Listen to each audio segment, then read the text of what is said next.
그때에 제자가 더 많아졌는데 헤라파 유대인들이 자기의 과부들이 매일의 구제에 빠짐으로 티브리파 사람을 원망하니 별도 사도가 모든 제자를 불러 이르되 우리가 하나님의 말씀을 제쳐놓고 접대를 일삼는 것이 마땅하지 아니하니 형제들아 너희 가운데서 성령과 지혜가 충만하여 칭찬받는 사람 7을 택하라.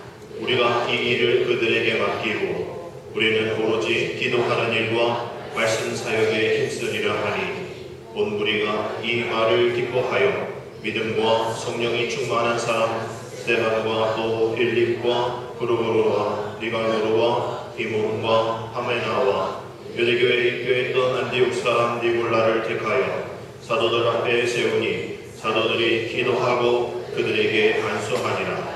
하나님의 말씀이 점점 왕성하여 예루살렘에 있는 제자의 수가 더 심히 많아지고 허다한 제사장의 무리도 이 도에 복종하니라. 아멘.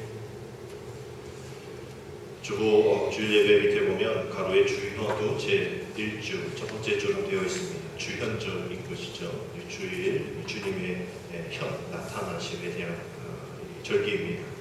우리 예수님께서 공생에 시작하시면 33살에서 세례요한에게 세례 받으시고 하늘로부터 이르되 사랑하는 아들이라 성령의 비둘기가 내림과 함께 회개하라 천국이 가까웠느니라. 즉 천국이 뭡니까? 하나님의 통치가 직접 임하신다라는 그 말씀 사역을 시작하는 그 시작점을 기념하는 절기입니다. 하나님의 아들이시지만 하나님의 아들이심에 불구하고 혼자 일하지 아니하시고 제자들과 함께 더불어 하나님과 함께 그 사역을 감당하셨어요. 오래전 일이지만 복음 광고가 한때 유행이었던 적이 있습니다. 우리가 그냥 광고는 어떤 상업적인 어떤 물건을 팔기 위해 어떤 것을 광고 홍보하기 위해서 한 것이 차든 또 인터넷이든 신문이든 올리는데요. 복음 광고라는 것들이 있었습니다. 그것을 이제 최초로 또 시도했던 분이 이제 정신석 그 당시의 집사님 이제 지금 성교사님으로 사용하고 계신데 그분이 국민일보와 또 깐 광고지 입상하지 못했지만 출품했던 대표적인 복음 광고가 있습니다. 여러분들 보셨던 분도 계셨을 텐데 이러한 복음 광고입니다. 이 복음 광고를 인해서 많은 어머니들이 아이들한테 곤욕감을 감추지 못했다. 엄마 저게 맞는 숫자예요? 아닌데 저건 내가 유치원에서 초등학교에서 배웠던 이 수의 개념이 아닌데요. 하면서 물어보고 또 저게 뭔지 인터넷에서 찾아보고 이게 복음 광고구나 라는 것을 깨닫게 되는 광고 효과를 톡톡히 차든지 또 옥의 간판에 있었던 광고입니다. 어떤 뜻인지 여러분 아시겠죠? 아무것도 아닌 영과 같은 내 인생이 하나이신 하나님만 만나면 100% 인생 100점짜리가 된다는 그런 뜻이고 밑에 있는 구절은 아무리 내가 100일 인생을 살아가서 재물도 많고 건강도 있고 권세도 있고 많은 그런 내게 있는 것이 100% 완전히 풀로 이게 충전되어 있는 충만한 그런 삶이지만 여기에 하나님이 한 분 유일하신 한 분이 빠지시면 어떻게 된다? 아무것도 아니다라는 거예요. 좀 더 의미 있게 이게 그분 광고인지 제가 자세히 찾아보지 못했지만 다음 광고를 보시면 조금 더 이해를 하실 겁니다. 영어로 good, G-O-O-D, 오죠. 여기에 갓을 G-O-D를 빼면 0, O이지만 0이라는 거죠. 좋은 것이 있지만 그 좋은 것이 하나님의 것이 아니라면 아무것도 아니다라는 뜻이고 그 밑에 있는 것처럼 내가 아무것도 아닌 그런 삶이지만 여기 주님, G-O-D 주님이 나와 함께 하시면 그것이 좋은 것이다라는 그런 의미입니다. 저는 이 세상의 이 원리, 이론적인 그런 원리와 맞지 않는 이야기지만 이것이 어떤 세상에 통용되어지는 이야기들이 아니지만 우리는 이러한 삶을 살아야 하는 사람들인 것이죠. 믿음의 사람이기 때문입니다. 그래서 믿음은 이론이 아니다라는 거죠. 이론적으로는 설명할 수 없는 거예요. 어떻게 저렇게 될 수 있어? 그런데 우리는 믿음의 삶을 쭉 사시면서 저런 사람을 많이 경험하셨잖아요. 저런 삶을 사시기를 원하시지 않습니까? 그렇기 때문에 주님이 우리와 함께 하시면 주님이 우리와 동행하시면 성령이 우리와 함께 하시면 우리는 모든 것을 할 수 있다라는 그 말씀이 저기에 기초가 되어지는 것이죠. 오늘과 다음 주는 직분자에 대한 말씀을 하려고 합니다. 오후에는 오늘은 집사님, 다음 주에는 권사님 대상으로 오늘 말씀과 더불어 더 자세한 이야기를 함께 나눌 예정입니다. 꼭 참석하셔서 올 한 해 믿음으로 이 직분 잘 감당할 수 있도록 다 참여해 주십시오. 늦게 오시더라도 2시간 정도부터 시작할 예정이니까 꼭 참석하셔서 집사님으로서의 사명, 또 권사님으로서의 사명도 잘 감당해야 되는데 직분자 아니더라도 또 우리가 또 직분자인 분들과 함께 동일한 말씀을 사도행전 6장의 말씀을 통해서 오늘과 다음 주 이어서 직분자에 대한 말씀을 나누려고 합니다. 교회에서 이 사람들을 사용할 때에 또 세울 때에 그분들을 우리 직분자라고 얘기를 합니다. 그래서 이 에베소서 4장, 디모데전서 2장, 디도서 2장, 사도행전 14장 말씀 보면 그 직분자의 대상을 사도, 목사, 감독, 장로, 권사, 집사, 교사 이렇게 다양하게 설명을 하고 있어요. 그래서 교회에서 직분자를 세워야 하는 그런 이유는 바로 그들이 해야 할 직무가 있기 때문입니다. 직무라는 것은 여러분들이 한자를 잘 보시면 벼슬 직자에다가 힘쓸 무자를 씁니다. 직무라는 게 그런 뜻이에요. 즉 직책이나 직업상에 맡은 바 임무를 힘써야 한다. 이런 뜻이겠죠. 그래서 교회는 각각 이 직무를 맡은 사람들이 얼마나 힘써서 그 사명을 충실히 감당하느냐에 따라서 하나님을 섬기고 또 이웃을 잘 섬기게 되어지는 것이죠. 그렇지만 우리가 처음 직분을 맡을 때에는 그 사명감이 있고 또 열정이 있고 또 의욕이 있어서 모든 일들 잘 감당합니다. 희생도 합니다. 그런데 시간이 지남에 따라서 또 매번 반복되어지는 또 그 사역을 하면서 힘들어지는 또 특별한 결과가 나타나지 않는 그런 상황 속에서 열정이나 또 헌신 또 이런 충성들이 식어져 가게 되어지는 것이죠. 결국 직과 무에 있어서 이 힘쓸 무자가 빠지고 이 직무의 직자, 벼슬 직자만 남게 되어지는 겁니다. 왜 이런 현상들이 일어날까?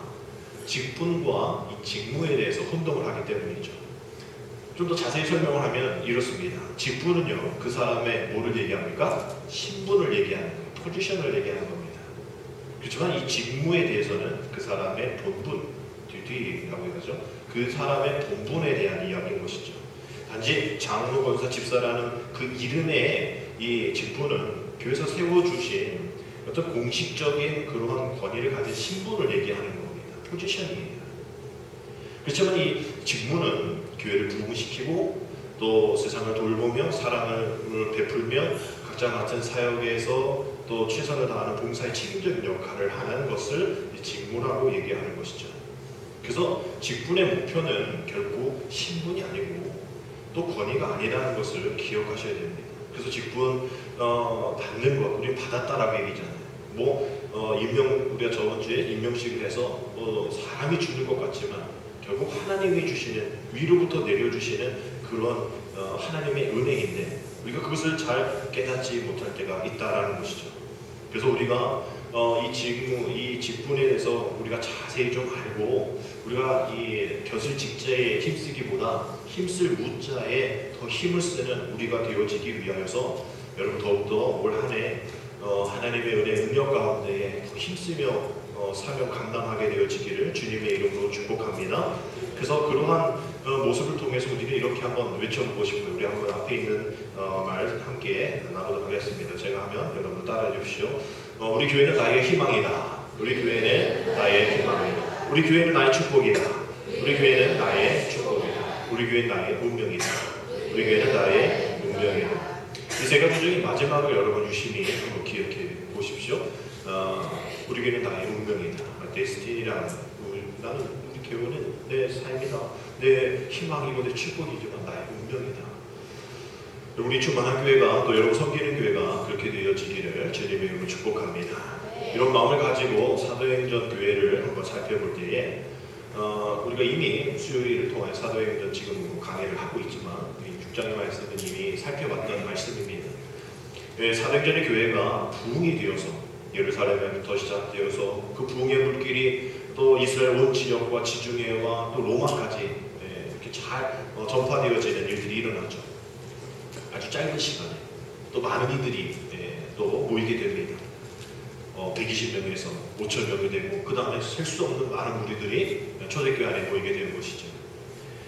그렇게 사람들이 별로 없었을 때는 그래도 가족적인 분위기로 또 이해하고 또 서로 조심하고 또 서로 이건 내 것 없이 잘 했었지만 이 사람이 많아지게 되어져. 뭐 개척교회에서 또 성장한 교회 예를 들면 또 그렇잖아요.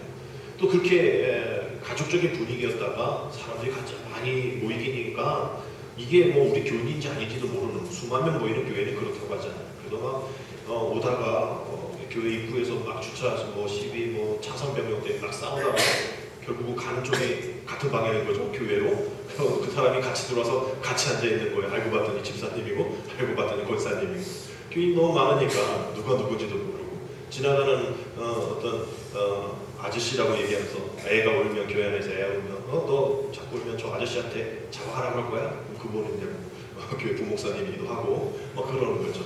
교회가 많으니까 크니까 사람 성도가 많으니까 그러한 어떤 이야기들이 일어납니다.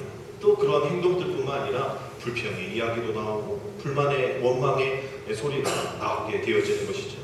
초대교회가 그런 현상이 있었던 겁니다. 우리 1절 말씀 우리 한번 같이 한번 읽어보겠습니다. 그때에 제자가 더 많아졌는데 헬라파 유대인들이 자기의 과부들이 매일의 규제에 빠짐으로 히브리파 사람을 뭐하니? 원망하니. 지금 초대교회에서 지금 팔을 나누면서 서로 원망하고 있다라는 거예요.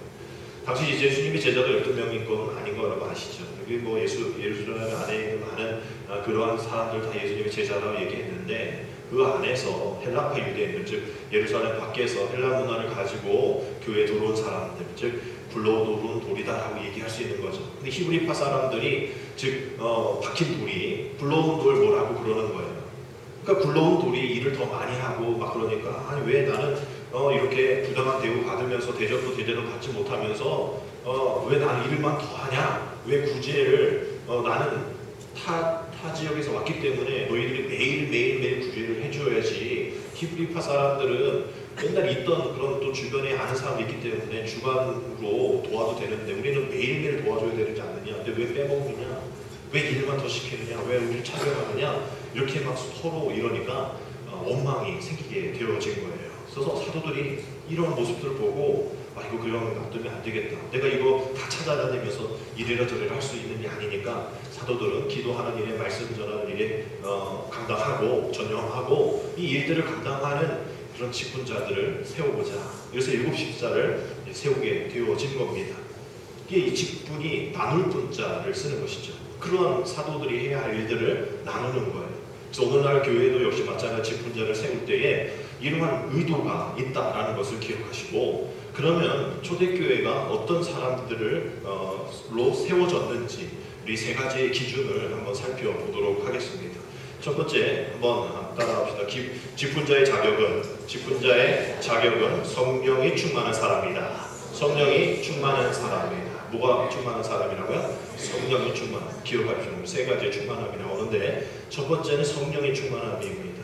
3절 말씀 보면 형제들아 너희 가운데에 성령과 지혜가 충만하여 칭찬받는 일곱을 택하라. 우리가 이 일을 그에게 맡기겠다라고 얘기를 합니다. 직분자의 제1위의 조건이 성령 충만이라는 것이죠. 영적인 권위에 대한 이야기를 하는 겁니다. 어떤 분들은 이 직분을 받을 때에 나는 그 직분에 대해서 관심 없습니다. 나는 뭐 집사 되는 거, 권사 되는 거, 장로 되는 거 관심 없습니다. 내가 싫으면 그만이지 왜 자꾸 강요하십니까? 이렇게 얘기하는 분 계세요. 직분에 대해서 좀 냉소하게 의무시하는 그런 태도를 보이는 분들이 있죠. 그러나 이 직분에 대해서 제대로 알지 못하고 이해하지 못했기 때문에 그런 말씀하는 거라 생각합니다. 왜냐하면 이 직분이 경건하고 또 존귀하고 또 영광스럽기 때문이죠. 교회의 직분이란 뭐 강원에도 채용 비리도 문제가 되기도 하고 그러는데 세상에 어떤 채용처럼 또 비리가 있어서 돈을 주고 사고 또 인맥을 향해서 뭐 이런 것이 아니라 또 뭐 체민 영치 명분에 의해서 주는 것이 아니라 직분자가 되어지는 것은 하나님의 선택하신 그래서 성령에 의해서 세워주신 그 영적인 권위가 있는 것이기 때문이죠. 그래서 그 영적인 권위가 있음을 인정할 때에 성령 충만한 즉 하나님의 기름 부으심 그 성령 충만한 그러한 사람들을 뽑게 되어지는 겁니다. 그래서 성령은 하나님께서 그 인격을 만들고 또 성령을 통해서 하나님 그 성품을 만들게 하시고 하나님이 그 성령의 이 열매가 있지 않습니까? 그 열매를 맺게 해주신다는 거죠. 그래서 직분자들은 내가 성령의 인격자가 되어 가고 있구나. 내가 성령의 성품으로 또 성령의 열매를 맺는 그런 사람이 되어가고 있구나 라는 것을 기억하셔야 됩니다. 그래서 성령으로 거듭난 사람이 장성하게 되어지는 것이죠. 성장하게 되어지는 겁니다. 희생하게 되어지는 것이고 사랑할 줄 알게 되어지는 것이죠. 그 성령이 우리가 성령을 이끄는 것이 아니라 그냥 성령을 진리 끌고 가는 것이 아니라 우리가 성령께 이끌림을 받게 되어진다라는 거예요. 끝까지 완수하게 끝까지 그것을 다 이룰 수 있도록 하나님께서 성령을 통해서 우리를 이끌어 주십니다. 그래서 충만함이 필요한 것이죠. 그래서 모든 재직들이 직분자들이 어떤 기분에 끌려서 가는 것이 아니라 감정에 끌려서 사역을 하는 것이 아니라 내 안에 성령의 충만함으로 모든 사역을 감당해야 한다는 것이죠. 그래야 세워진 그 사역, 하나님 맡겨주신 그 사역 흔들림 없이 교회를 잘 섬길 수 있게 되어지는 것입니다.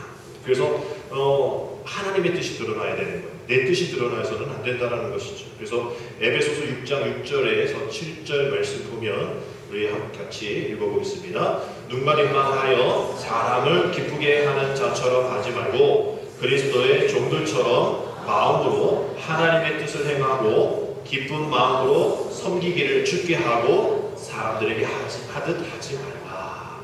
성령 충만한 사람들은 사람을 기쁘게가 아니라 하나님을 기쁘게 한다는 것이죠. 그리스도의 종처럼 마음으로 하나님의 뜻을 행해야 한다. 이것을 위해서는 첫 번째 성령 충만함이 있어야 한다라는 이야기입니다. 두 번째 직분자의 자격입니다. 같이 따라합시다. 직분자의 자격은 지혜가 충만한 사람이다. 지혜가 충만한 사람입니다. 같은 3절에 있는 말씀이죠. 성령의 충만함과 더불어서 어떤 충만함? 지혜 충만함을 얘기하고 있습니다. 지혜 충만함은 무엇이냐? 분별력으로 생각하시면 돼요. 성령 충만함은 영적 준비라고 생각하면 지혜 충만함은 사역 준비라고 생각하시면 됩니다. 이 두 가지를 잘 기억하셔야 돼요. 성령 충만함은 때로는 어떤 너무나 강해서 먼저 행동이 앞섰을 수가 있어요. 또 지혜로만은 너무 사력 있고 너무나 이게 생각이 깊어서 조금 이 행동이 느린 경우가 있습니다.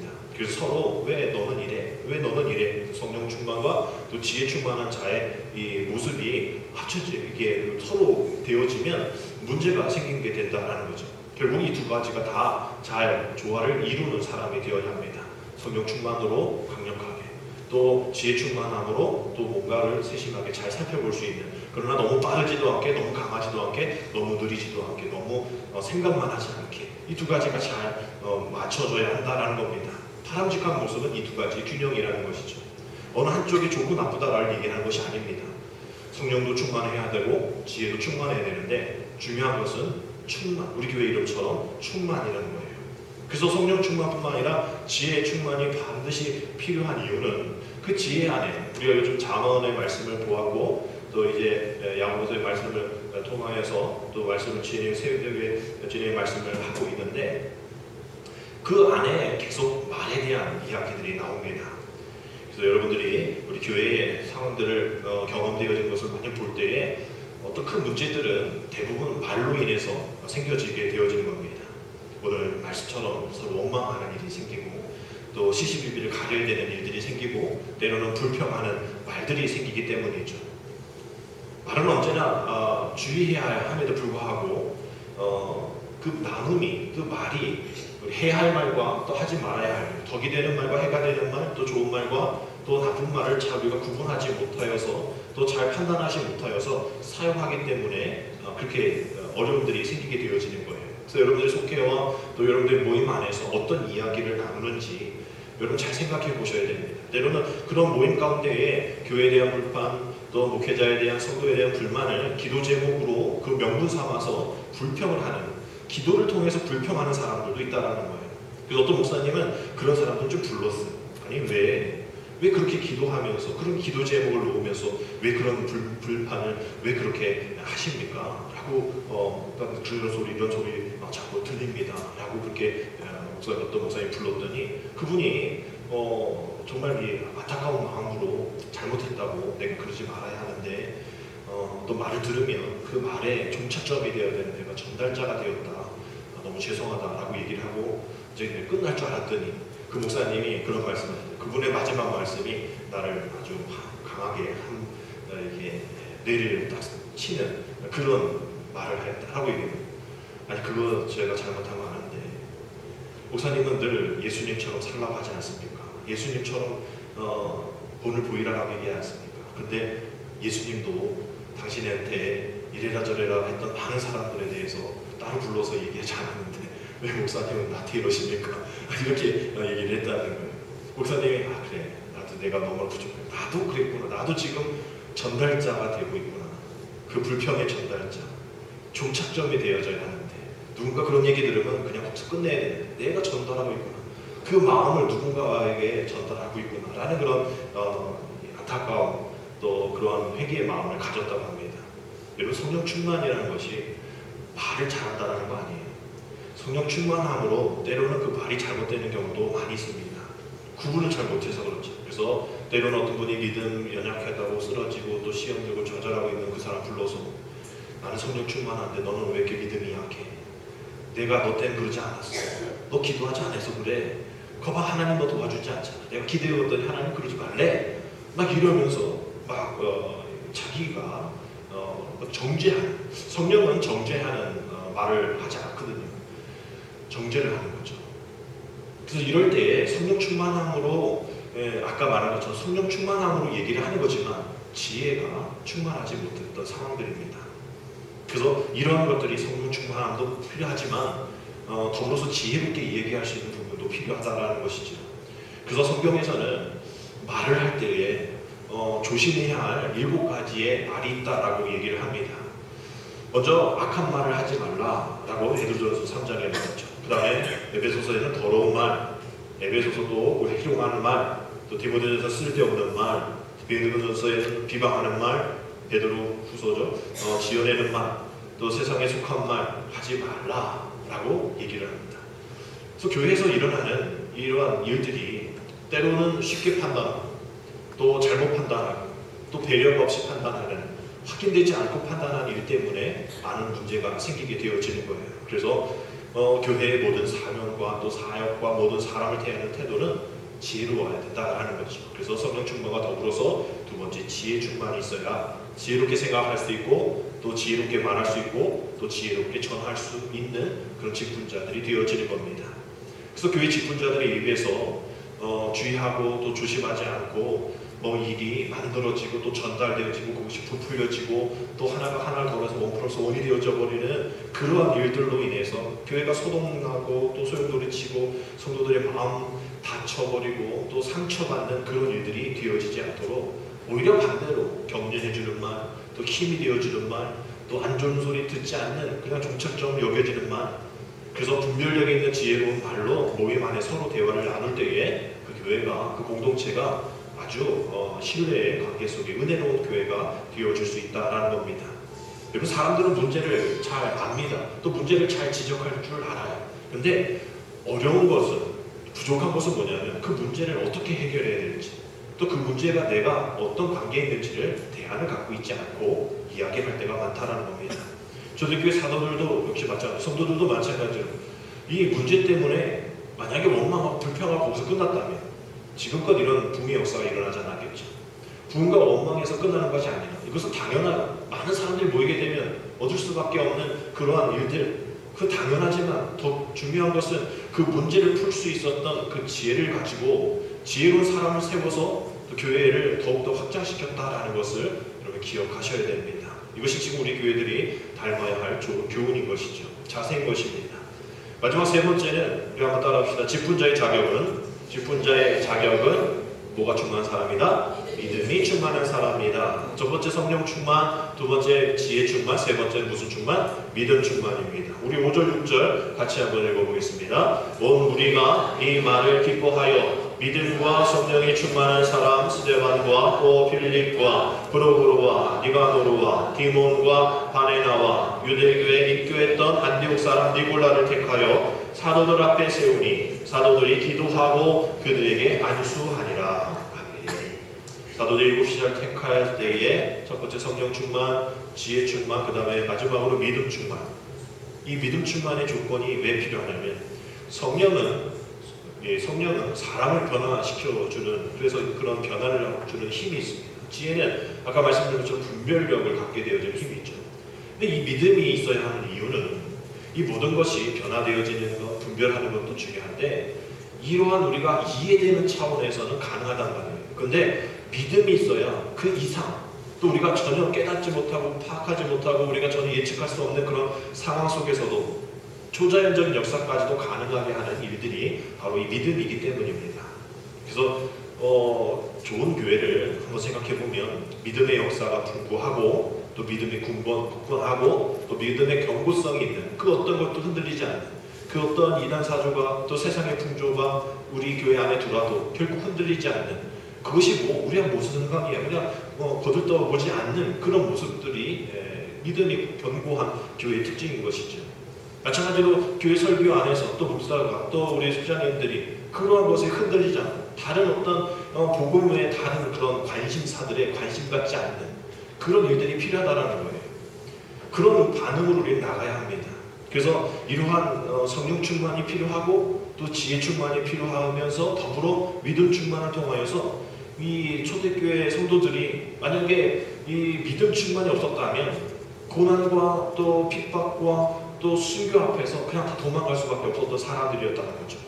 근데 사도들도 또 초대교회 모든 성도들도 이 모든 것들이 다 믿음 충만으로 가능하게 만들었던 그 순교자의 역할을, 또 그들의 생명을 복음을 위해서 아낌없이 바쳤던 그 일들을 가능케 했던 것, 바로 믿음 충만이었다라는 것을 기억하셔야 됩니다.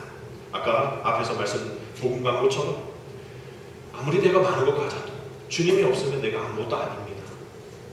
또 나는 아무것도 아니지만 그 믿음 가지고 주님만 붙잡고 있으면 나는 모든 것 가진 사람입니다. 비록 세상 사람들이 나를 생명을 빼앗고 내 모든 것을 빼앗다 할지라도 나는 하나님만 빼앗기지 않으면 나는 아무것도 빼앗기는 사람이 아닙니다. 나는 부한 사람입니다. 나는 부유한 사람입니다. 그래서 초대교회 성도들이 그런 믿음을 가지고 7절에 그런 말씀을 하죠. 우리 7절 같이 한번 읽겠습니다. 하나님의 말씀이 점점 왕성하여 예루살렘에 있는 제자의 수가 더 심히 많아지고 허다한 제사장의 무리도 이 도에 복종하니라. 아멘. 그 믿음이 어디까지? 제사장까지. 제사장이 그냥 믿었다가 아니라 제사장은 지금 유대교에서 기독교로 개종을 하는 거예요.